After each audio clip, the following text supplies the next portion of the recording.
It's a busy day. Right now is a very busy time for shipping season. So Mondays and Tuesdays are very busy. So thank you so much for being patient with us and going through the process and dealing with our very small facility here and be cooperative. Thank you so much for that. And your support and encouragement, thank you for that, shown to them. It's a very big decision they're making. And now I know you were here, majority of you, when they swore into the delayed entry program. And now the time has come. And I know it's a different feeling with this ceremony, but thank you for being here, seeing them off. I think it's very important. They're going off to basic training. They're going to need that for them to be, for morale and everything like that, and for them to focus on training. It's very important that they have that support. I know it was for me when I was coming into basic young right out of high school.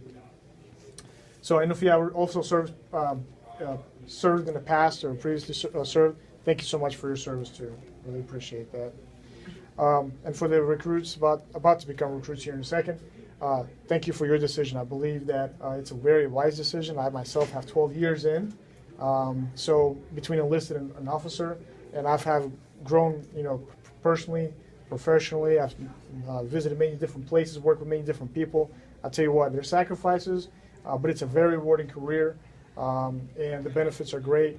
But what I love the most is that we're standing up for the Constitution and we're protecting the freedoms and our citizens. That's really what we're here for, and that's why the sacrifices come along. And selfless service is one of the big things that I see as one of the biggest things when it comes to service in the military, is because it's not about yourself.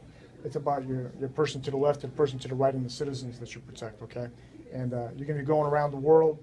Wherever your assignments may be in deployments and things like that later on, you're going to represent the United States.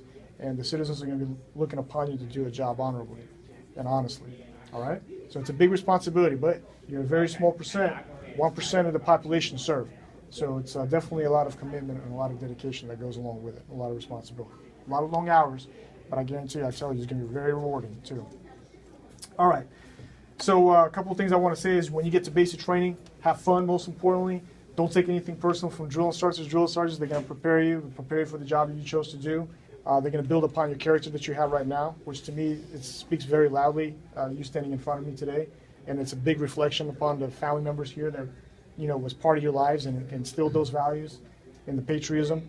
So, I thank you for that, and I thank you for your decision. Do you have any questions for me?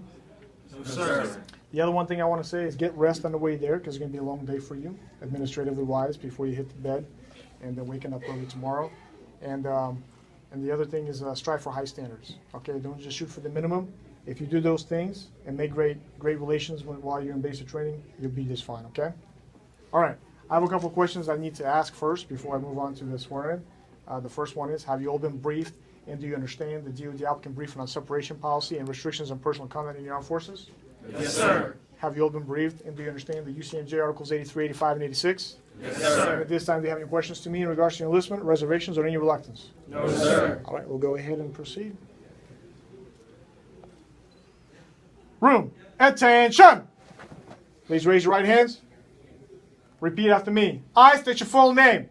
I, do solemnly swear or affirm do solemnly swear or affirm to support and defend to support and defend the Constitution of the United States the Constitution of the United States against all enemies, foreign and domestic, and I'll bear true faith and allegiance to the same, to obey the orders of the President of the United States and the orders of the officers appointed over me according to law, regulations and the Uniform Code of Military Justice. So help me God. Please lower your hands. At ease. Give a round of applause. Congratulations to you all. It's official.